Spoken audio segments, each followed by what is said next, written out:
మాతృదేవో భవ, పితృదేవో భవ. నేను మీ శ్రీధర్. నా నెంబర్ 9295909819. ఇప్పుడు మనము జూలై నెల 1వ తారీఖు నుండి జూలై నెల 15వ తారీఖు వరకు ఈ 15 రోజులు పక్ష ఫలితాలు, గోచార ఫలితాలు ద్వాదశ రాశుల వారికి ఏ విధంగా ఉంటాయో తెలుసుకునేటటువంటి ప్రయత్నం చేద్దాం. మీనరాశి వారికి జూలై నెల 1వ తారీఖు నుండి జూలై నెల 15వ తారీఖు వరకు ఈ 15 రోజులు పక్ష ఫలితాలు ఏ విధంగా ఉంటాయనేది సశాస్త్రీయ పద్ధతిలో తెలుసుకునే ప్రయత్నం చేద్దాం. ఇక్కడ మీనరాశి వారికి జన్మంలోనే శని యొక్క సంచారం జరుగుతున్నది. ఇది వీరికి కూడా మీకు ఏలినాటి శని ఉన్నది, అది జన్మంలోనే. కాబట్టి జన్మం అనేటటువంటి తనుభావంగా మనం చెప్పుకుంటాం. కాబట్టి ఆరోగ్య విషయంలో దెబ్బతీసే అవకాశం ఉంటుంది, ఆదాయ విషయంలో ఎలాగా దెబ్బతీస్తుంది. ఇక మన ప్రవర్తన విషయంలో, మన ఆలోచన ధోరణిలో కొంచెం దుష్టమైన ఆలోచనలు, దుష్టమైనటువంటి ప్రవర్తన, చెడు ప్రవర్తన ఇట్లాంటివన్నీ ఉండేటువంటి అవకాశం ఉంటుంది. దానికి ఎట్టి పరిస్థితుల్లో కూడా మీరు తల ఒగ్గవద్దు, దాన్ని పూర్తిగా వ్యతిరేకించండి. మనోనిగ్రహంతో గెలవాలి దాన్ని మనం కత్తులు కర్రలతోటి కాదు, మనోనిగ్రహంతో గెలవాలి. లేదా ఆయన యొక్క నామస్మరణతోటి ఆ శని భగవాన్ని ప్రసన్నం చేసుకోవటం 2 మార్గాలు. అంచేత ఈ శని భగవాను జన్మంలో ఉండటం వల్ల ఈ విధమైన ఫలితాలు కలుగుతూ ఉంటాయి. ఇక తృతీయ స్థానంలో శుక్ర భగవాన్ యొక్క సంచారం వల్ల అందరి యొక్క ఇంట్లోనూ బయట అందరి యొక్క సహాయ సహకారాల ద్వారా మనం పురోగతికి చెందేటువంటి అవకాశం ఉంటుంది. అలాగే షేర్ మార్కెట్లో పెట్టుబడి పెట్టేవారికి, సినిమా రంగం వారికి, టీవీ రంగంలో ఉన్నటువంటి వారికి కూడా చాలా మంచి అవకాశాలు వచ్చేటువంటి అవకాశం కనబడుతూ ఉన్నది. ఈ విధమైన ఫలితాలని తృతీయ స్థాన చలనం వల్ల శుక్ర భగవానుడు మనకి ఇచ్చేటటువంటి వరాలు. ఇకపోతే చతుర్థ స్థానంలో రవి గురువుల యొక్క సంచారం జరుగుతోంది. చతుర్థ స్థానంలో రవి యొక్క సంచారం కానీ, గురువు యొక్క సంచారం కానీ గోచార రీత్యా శుభ ఫలితములను ఇవ్వజాలరు. ఇక్కడ తల్లిగారి ఆరోగ్య విషయంలోనూ, విద్య విషయంలోనూ, భూమి విషయంలోనూ, సుఖాల విషయాల్లోనూ, వాహన విషయంలోనూ కూడా రవి గురువు ఒకరి మీద ఒకరు పోటీ పడి మనకి ఆమ్ చేయడానికే, అంటే కష్టాలు కలిగించడానికే ప్రయత్నం చేస్తారు. కానీ వారిద్దరూ అనుకూలించే ప్రయత్నాలు లేవండి ఇక్కడ. ఇకపోతే బుధుని యొక్క సంచారం 5వ స్థానంలో ఉంది. బుధుడు కూడా అనుకూలమైన ఫలితములను ఇవ్వజాలడు.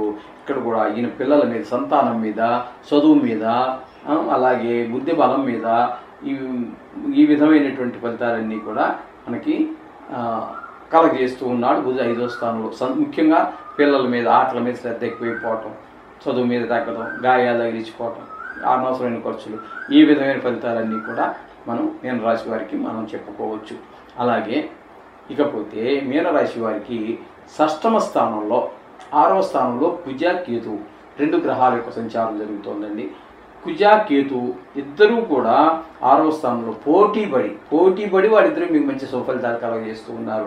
ఏంటంటే ముఖ్యంగా మీకు ఆరోగ్యం బాగుంటుంది, రుణాలు తీర్చేయగలుగుతారు, లేదా రుణం కోసం ప్రయత్నిస్తున్నట్టయితే పుడుతుంది.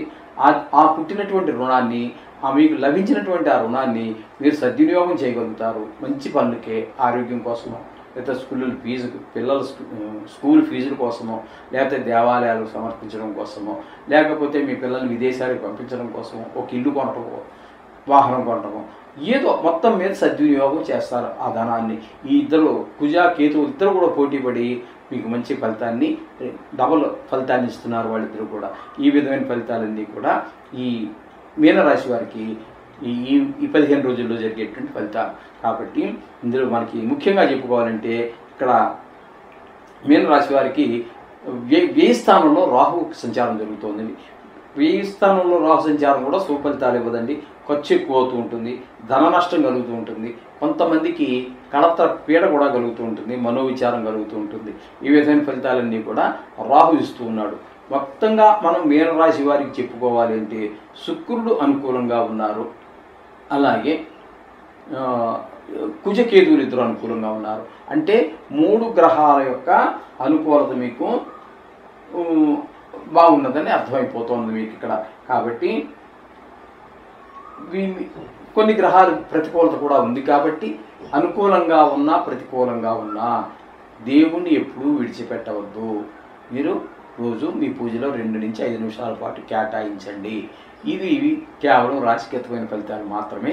దీన్ని ఏదో కొన్ని గ్రహాలు ఎక్కువ గ్రహాలు ప్రతికూలంగా ఉన్నాయని బాధపడవద్దు, ఎక్కువ గ్రహాలు అనుకూలతుందని చెప్పేసి ఊరికే సంబరపడిపోవద్దు.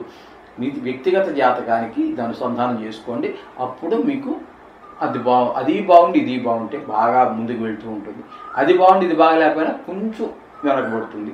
అది బాగలేక ఇది బాగలేతే బాగా వెనకబడుతూ ఉంటాం. అటువంటప్పుడు మనం ఈ జపాలు హోమాలు తపాలు అప్పుడు కొంత చేసుకోవచ్చు. అది కూడా భరించలేము, ఆ ఖర్చు మేము భరించలేము అంటే అప్పుడు సొంతంగా కూడా మీరు చేసుకోవడానికి చాలా చెప్పారు పెద్దలు. అవి అటువంటి జాతకాలు మేము తెలియజేస్తాము. అయితే శ్రమ మీరు పడాలి. డబ్బులు ఉన్నాయనుకోండి, 10 మంది బ్రాహ్మణులు పెట్టి ఏదో చేయిస్తారు. లేదు, బ్రాహ్మణులు ఎవరు లేరు, మీరు చెప్పే శ్లోకాలు లాంటివి కొన్ని ఉన్నాయి, అది మీకు ఇస్తాము. ఆ సంఖ్య పూర్తవ్వాలి, ఆ సంఖ్య కూడా చెప్తాము. మీరు రోజు 3 గంటల సేపు కూర్చుని దాన్ని చేసుకుంటూ ఉంటే మేము చెప్పిన సంఖ్య పూర్తి అయ్యేనాటికి దాని నుంచి విముక్తి పొందుతారు. అప్పుడు దానికి సంబంధించిన ఆ దానాలు ఏవో చెప్తుంటారు, నవధాన్యాలని.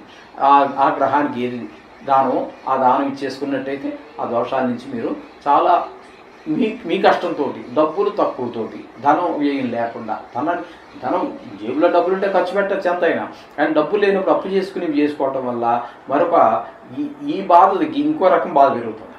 చేత అటువంటి కాకుండా మీకు తక్కువ ఖర్చులో అయ్యేటటువంటి విధానంగా చాలా సూత్రాలు పెద్దవాళ్ళు చెప్పారు. అవన్నీ మీకు మీ ఆర్థిక పరిస్థితి మీద ఆధారపడి ఉంటుంది.